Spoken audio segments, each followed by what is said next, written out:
The road we're on is paved in Garth. Come along on the journey as we explore Garthology. Think of it more as a conversation. I like that. So if this is truly a conversation, then I say let the conversation begin.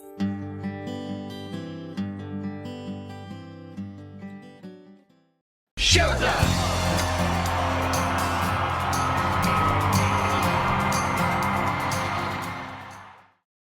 Hey everyone, it's Deb.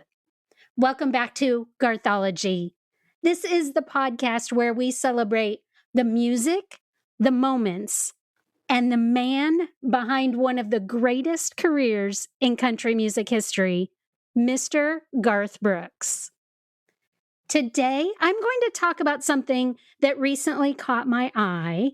So if, like me, you've been following Garth's website, you know that he has recently announced a brand new world tour. This one is going to mimic the tour that he did 30 years ago. And yes, it was 30 years ago that I saw him in concert for the first time. So this is the tour I've been waiting for 30 years later. I'm super excited. Now, if you've noticed on his website, he's been announcing more than just tour dates on the site. He's been doing things a little bit different. So this time around, he's pulling back the curtain on this upcoming tour. On his website, he's been explaining why he makes the decisions that he makes. Not because he thinks everyone should do it his way, but because he wants his fans to understand the thinking that goes on behind setting all this up. And I just feel like that's such a Garth thing to do. So today, I thought we'd take a look at a few of the news articles on his website, because I don't think it's really about ticket prices or stage design. I think it's about his philosophy as far as this tour goes. And for me, it's about why Garth Brooks has remained Garth Brooks, right? So let's start with the announcement of the tour itself. The headline announcing the tour simply said, "History is coming." And that's not an exaggeration.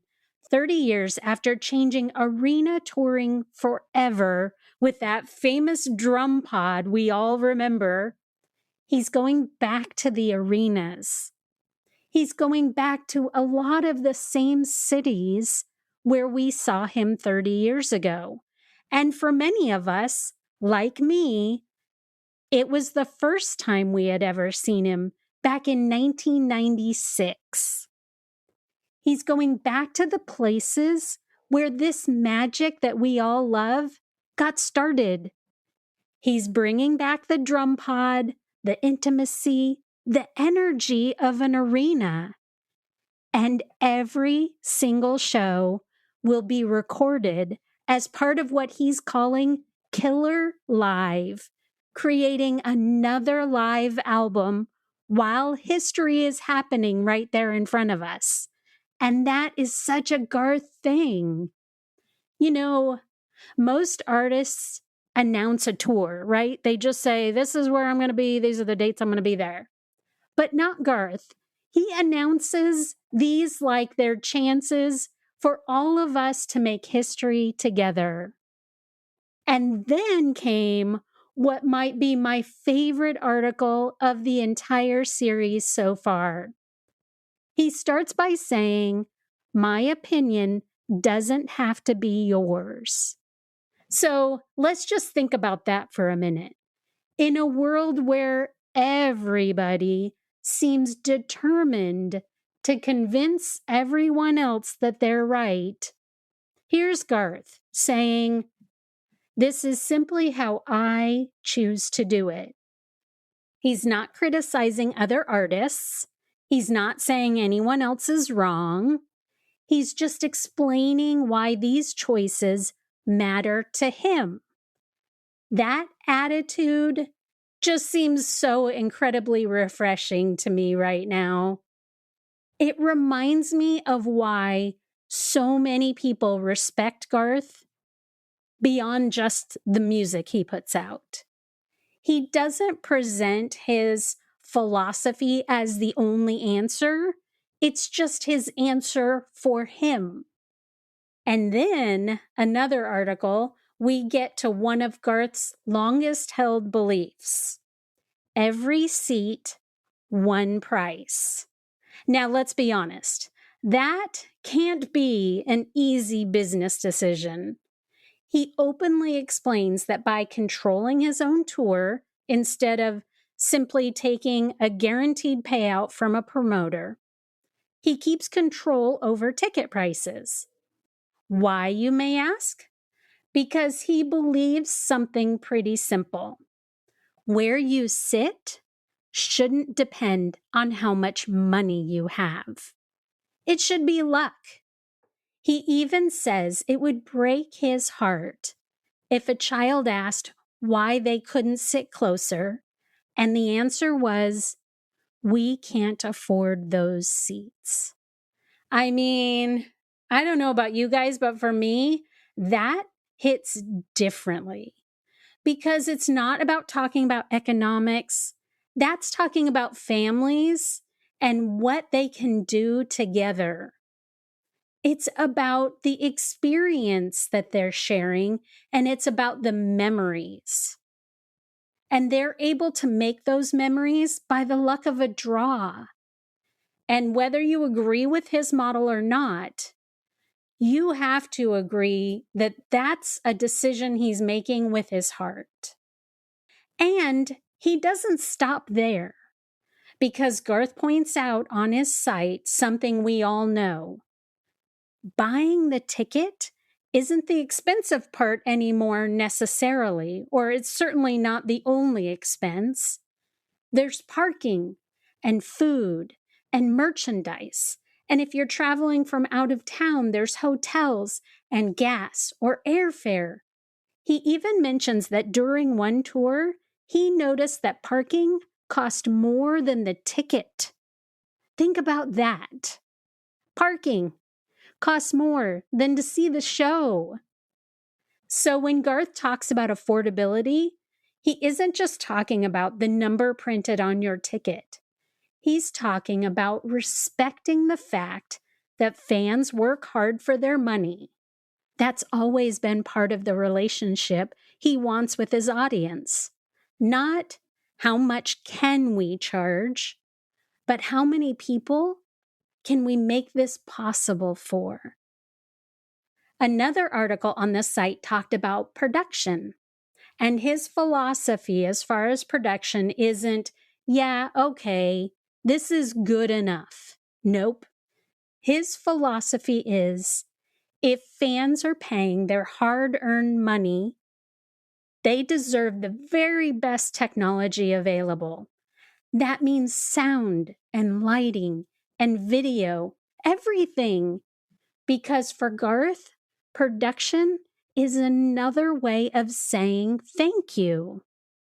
And if you've ever been to a Garth show like I have, you know exactly what he means by that.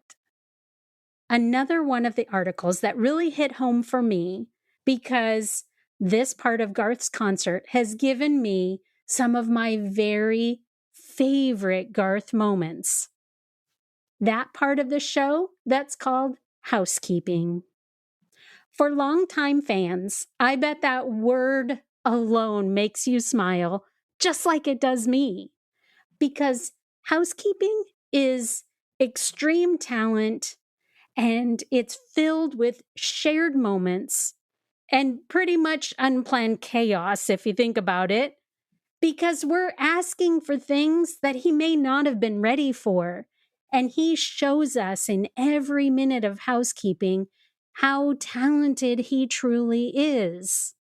Because housekeeping, as we all know, this is when someone holds up a sign asking for a song that wasn't on Garth's set list. So suddenly you can hear Wolves or The Change or Bellawood, or my request, Learning to Live Again, or some song you just never expected to hear, even if it's a different artist. Plus, I love that it's different every night. And the signs that get picked, you know that person is having a moment they will remember forever. I know because it's happened for me. Garth even admits this is where the crowd tells him where to go. So he listens, he changes, and he adapts. It's all spur of the moment. It's all off the cuff. And it's those moments that are the reason why no two shows ever really feel the same. Those housekeeping moments, they belong only to the people who are there. And so those of us that are there in those moments, we walk away from that show knowing that what we experienced was something special. So here we are now. The first show goes on sale, Indianapolis. The demand was enormous.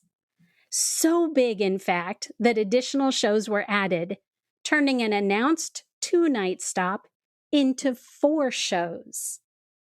The opening city made history before the first note was even played, with fans flooding Ticketmaster and Garth expressing his surprise and gratitude. And then Denver was announced.